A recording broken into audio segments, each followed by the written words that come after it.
नुआपड़ा जिला खलियानुठारे काली मुख्यमंत्री नवीन पट्टनायक दलीय प्रार्थी निर्वाचन प्रचार करते।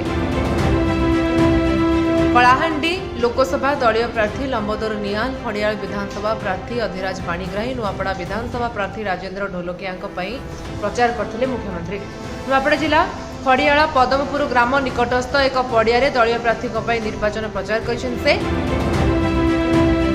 1 घंटा विलंब पहुंची स्वतंत्र हेलिकप्टर 12 घंटा 50 मिनिट पहुंची निर्वाचन प्रचार बेले भिन्न ढंग से उद्बोधन देते।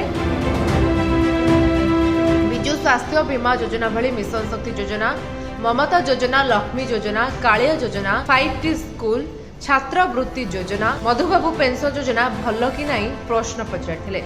विरोधी को 2 पद कहिथिले मध्य।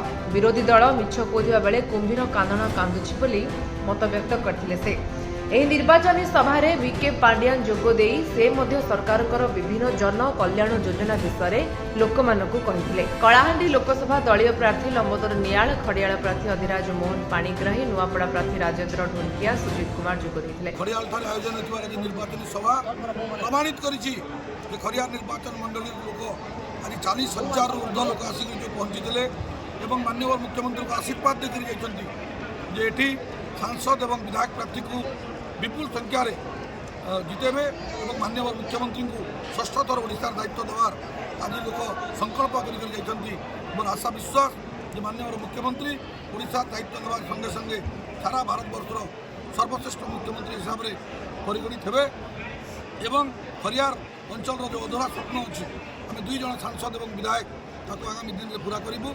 मुख्यमंत्री आसवा द्वारा कर्मी महल में घोषणा खुली जाती समस्ते आज शपथ नहीं संकल्प नहीं आम विजु जनता दल पर काम कर नवीन पट्टनायक काम कर कलाहांडी अविभक्त कलाहांडी जिलार 7+1 कर डबल शंख बजेबू लोक योजना घरे पहुंची लोक उपलब्धि कर सारी लोक खुशी अच्छा आनंदित अच्छा।